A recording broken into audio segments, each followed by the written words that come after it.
Hello guys, in today's video I'm going to show you how to speed up a video on CapCut. So if you want to speed up the whole video, you just want to choose it as a whole. If you want to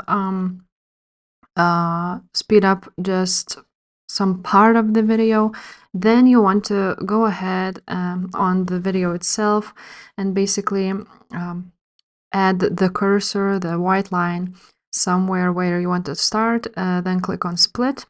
Now again, where you want to end the sped up video, now again, you're gonna click split. Now you will choose the part of the video you want to speed up. And now you will choose speed at the bottom corner, the second option, the speed. And now you want to choose normal. And right here, you can actually change the speed. So as you can see, you can put it in like 3 times, 4 times faster. Then you're gonna click the check mark.